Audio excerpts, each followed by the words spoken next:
Hi guys, Alabama சிட்டியில் வாழ்ந்துட்டு வரதான Lewis ஜென்னட் அப்புறம் எலிசபெத் இவங்க ரெண்டு பேரும் நார்மலாக இவங்களோட லைஃப்பை ரன் பண்ணிட்டு வராங்க. ஸோ கைஸ், லூயிஸ் அப்படிங்கிற ஒரு ஃபாதராக ஒரு சர்ச்சில் போய் ப்ரேயர் எடுக்கிற ஒரு நபராக இருக்கிறாரு. ஒரு நாள் இந்த ஃபாதர் லூயிஸ் ஜென்னட் வெளியே போயிட்டு ஒரு சர்ச்சில் ப்ரேயர் எடுத்துகிட்டு வரேன் அப்படின்னு சொல்லிட்டு தன்னுடைய மனைவி எலிசபெத் கிட்ட சொல்லிட்டு இவர் வெளியே கிளம்பி போகிறாரு. வெளியே கிளம்பி போனதான இந்த லூயிஸ் ஜென்னட் ரிட்டன் வீட்டுக்கு வரும்போது எங்களுடைய வைஃப் மர்மமான முறையில் ரத்த வெள்ளத்தில் இறந்து கிடக்கிறத பார்த்துட்டு லூயிஸ் ஜென்னட் ரொம்பவும் ஷாக் ஆயிடுறாரு. ஸோ உடனே அங்கே போயிட்டு போலீஸ்கிட்ட கம்ப்ளைண்ட் கொடுக்குறான் அப்படின்ட்டு போகிறதுக்கு முன்னாடியே போலீஸ் அவர் வீட்டுக்கு வந்து இந்த ஃபாதர் லூயிஸ் ஜென்னட்டை அரெஸ்ட் பண்ணிடுறாங்க.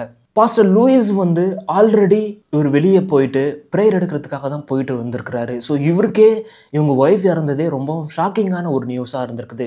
அப்படி இருக்கும்போது ஃபாதராக பாஸ்டராக இருக்கக்கூடியதான இந்த லூயிஸ் ஜென்னட்டை போலீஸ் வந்து அரெஸ்ட் பண்ணுறாங்க. ஸோ என்னதான் ஆச்சு அப்படிங்கிறது தான் இந்த வீடியோவில் நாம் பார்க்க போகிறோம்.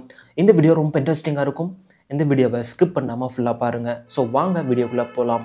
அலபாமா சிட்டியில் வாழ்ந்துட்டு வரதான பாஸ்டர் லூயிஸ் ஜென்னட் அப்புறம் அவங்க ஒய்ஃப் எலிசபெத் நார்மலாக அவங்களுடைய லைஃப்பை சந்தோஷமாக வாழ்ந்துட்டு தான் வந்துட்டு இருக்காங்க. ஸோ ஒரு கட்டத்தில் லூயிஸ் பாஸ்டருக்கு வந்து வெளியே ப்ரேயர் எடுக்கிறதான ஒரு ஆப்பர்ச்சுனிட்டி கிடைக்குது. ஸோ அவரும் எலிசபெத் கிட்ட சொல்லிட்டு வெளியே கிளம்பி போகிறாரு. ஸோ போயிட்டு அதுக்கப்புறம் இவர் ரிட்டன் வீட்டுக்கு வரும்போது அவங்க ஒய்ஃப் இறந்து கிடக்குறாங்க.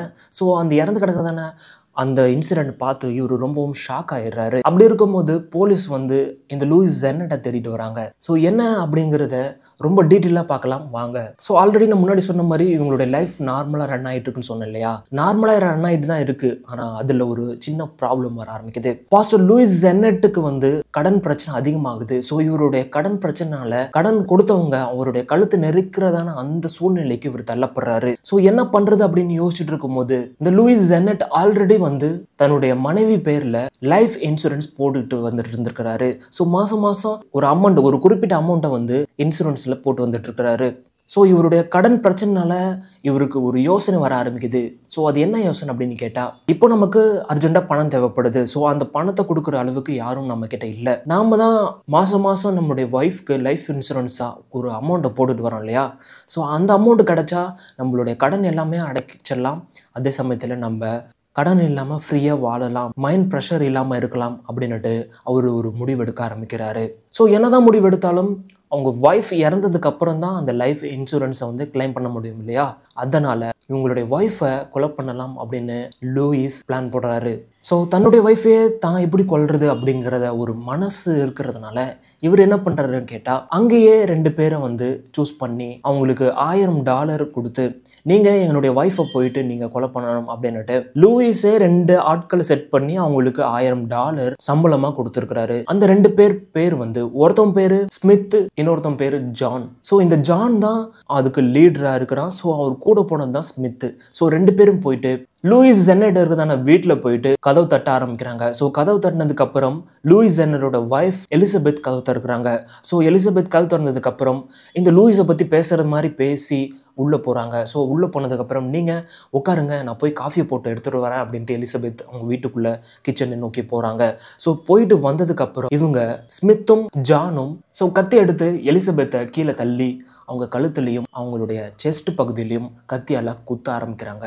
ஸோ குத்திட்டு அங்கேருந்து ஸ்மித்தும் ஜானும் எஸ்கேப் ஆயிடுறாங்க. தகவல் தெரிஞ்சு வந்ததான போலீஸ் அங்கே இருந்ததான சிசிடிவி கேமரா ஃபுட்டேஜில் பார்க்கும்போது ஸ்மித்தையும் ஜானையும் போலீஸ் அரெஸ்ட் பண்ணிடுறாங்க. ஸோ இதெல்லாம் உங்களை யார் செய்ய சொன்னாங்க அப்படின்னு கேட்கும்போது எலிசபெத்தோட ஹஸ்பண்ட் லூயிஸ் ஜென்னட் தான் வந்து இந்த மாதிரி கொலை பண்ண சொல்லி எங்களுக்கு $1000 கொடுத்தாரு அப்படின்னுட்டு ஸ்மித்தும் ஜானும் போலீஸ்கிட்ட சொன்னதுக்கு உடனே போலீஸ் வந்து லூயிஸ் ஜென்னட்டை தேட ஆரம்பிக்கிறாங்க. ஸோ இந்த எல்லா தகவலும் போலீஸுக்கு தெரிஞ்சு போச்சு. நாம தான் நம்மளுடைய ஒய்ஃப் எலிசபெத்தை கொலை பண்ண சொன்னோம் அப்படிங்கிற எல்லா நியூஸும் போலீஸுக்கு தெரிஞ்சு போச்சு. இனி அடுத்து நம்மள தான் அரெஸ்ட் பண்ண வருவாங்க அப்படின்னுட்டு எல்லா விஷயமும் தெரிஞ்சதுக்கு அப்புறம் லூயிஸ் ஜென்னட் சூசைட் பண்ணி இறந்து போயிடுறாரு. இந்த இன்சிடென்ட் 1988 மார்ச் 31 நடக்குது. அதுக்கப்புறம் இந்த கொலையை பண்ணதான ஸ்மித்தையும் ஜானையும் போலீஸ் அரெஸ்ட் பண்ணி அவங்களுக்கு மரண தண்டனை கொடுத்துட்றாங்க. அப்படி இருக்கும்போது ரெண்டு பேரையும் வேற வேற ஜெயிலில் போடுறாங்க. ஸோ ரெண்டு பேருக்கும் மரண தண்டனை குறிப்பிட்ட வருஷத்துக்கு முன்னாடியும் பின்னாடியும் வர ஆரம்பிக்குது.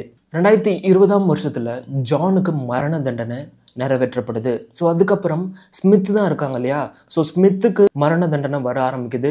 ஸோ மரண தண்டனை அந்த நாட்டில் எப்படி கொடுக்குறாங்க அப்படின்னு கேட்டால், ஃபர்ஸ்ட் தூக்கு தண்டனை, அதுக்கப்புறம் பாய்சன் இன்ஜெக்ஷனை வந்து இன்ஜெக்ட் பண்ணுவாங்களாம். விஷ ஊசி போட்டு மரண தண்டனை கைதிகளை எல்லாத்தையுமே அவங்க தண்டனையை நிறைவேற்றுவாங்களாம். ஸோ அந்த மாதிரி ஒரு நாள் சூஸ் பண்ணுறாங்க. ஸோ ஸ்மித்தையும் கூட்டிகிட்டு வராங்க. கூட்டிகிட்டு வந்ததுக்கப்புறம் அவர் கையில் விஷ ஊசி போடப்படுது. ஸோ விஷ ஊசி போட்டும் அவர் இறந்து போகலை. ஸோ என்னடா இவர் என்ன ப்ரூஸ்லியோட தம்பியாக இருப்பாரோ, இவர் பாடி ரொம்ப ஸ்ட்ராங்காக இருக்குமா, மரண ஊசி போட்டும் இவர் இறந்து போகலையே அப்படின்ட்டு பார்க்கும்போது அந்த விஷ ஊசி போடுறதான அந்த டாக்டர் சரியாக விஷ ஊசியை அவரோட கையில் நரம்புல போய் கலக்கிற மாதிரி இவர் போடவே இல்லை. ஸோ அப்படியே இந்த ஸ்மித்து மரண தண்டனையிலேருந்து தப்பிச்சிடுறாரு. மரண தண்டனையிலேருந்து தப்பிச்சதான ஸ்மித்து கோர்ட்டில் எனக்கு மரண தண்டனையை குறைக்கணும் அப்படின்னுட்டு ஒரு கேஸ் போட சொல்லியிருக்கிறாரு. இந்த மாதிரி ஒரு நிகழ்வு போயிட்டு இருக்கும்போது திரும்பவும் விஷ ஊசி போட்டு இவருடைய மரண தண்டனையை நிறைவேற்றலாம் அப்படின்னுட்டு அந்த கோர்ட்டு தீர்மானிக்கல.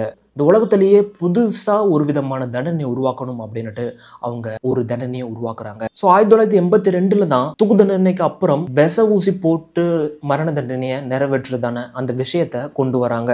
ஸோ அதுக்கப்புறம் உலகத்திலேயே புதுசாக இருக்கக்கூடியதான ஒரு மரண தண்டனை கொடுக்கறதான ஒரு விஷயத்தை கொண்டு வராங்க. அது என்ன அப்படின்னு கேட்டால் நைட்ரஜன் வாயுவை வந்து அவங்க சுவாசிக்கணும். புதுசாக இவங்க அறிமுகப்படுத்தின மரண தண்டனையாக இருக்குது. ஸோ அதே மாதிரி ஒரு நாள் வருது. அந்த நாள் February 24, 2024 காலையில் கரெக்டாக 8 மணிக்கு ஸ்மித்தை போலீஸ் கூட்டிகிட்டு வராங்க. ஸோ அவருடைய கை எல்லாத்தையும் பின்னாடி கட்டிடுறாங்க. ஸோ பெட்டில் படுக்க வச்சுட்டு மாஸ்கை ஃபிக்ஸ் பண்ணிடுறாங்க. சிலிண்டரையும் ஓப்பன் பண்ணிடுறாங்க. ஸோ இவருக்கு பியூர் நைட்ரஜன் கேஸை அவரை சுவாசிக்கிற மாதிரி ஃபுல்லாக ஓப்பன் பண்ணுறாங்க. ஸோ கொஞ்சம் கொஞ்சமாக அவர் கேஸை சுவாசிக்க ஆரம்பிக்கிறார். நைட்ரஜன் அளவு அதிகமாக ஆக ஆரம்பிக்குது. ஸோ அப்போது ஸ்மித்து கொஞ்சம் கொஞ்சமாக நைட்ரஜன் வாயுவை சுவாசிச்சு அவர் மூச்சு திணறி அவருடைய மரண தண்டனை கரெக்டாக 8:25 நிறைவேற்றப்படுது. ஸோ ஸ்மித்தும் இறந்து போயிடுறாரு. ஸோ 1988 அவங்க பண்ணதான அந்த கொலை நிமித்தமாக ஸ்மித்துக்கு இப்போ 2024 புதுவிதமான மரண தண்டனையாக இந்த நைட்ரஜன் கேஸ் மூலயமா இவருக்கு மரண தண்டனை நிறைவேற்றப்படுது. ஸோ எலிசபெத்தோட ஹஸ்பண்ட் லூயிஸ் ஜென்னட்டும் உயிரோட இருந்தால் அவருக்கும் இந்த மாதிரியான தண்டனை கொடுக்கப்பட்டிருக்கலாம். ஆனால் அவர் அதுக்கெல்லாம் பயந்து அவரே தன்னை சூசைட் பண்ணி இறந்ததுனால எலிசபெத்தோட உடல் லூயிஸ் ஜென்னட்டோட உடலும் 2 பேரோட உடலும் ஒரே இடத்துல அடக்கம் பண்ணிடுறாங்க.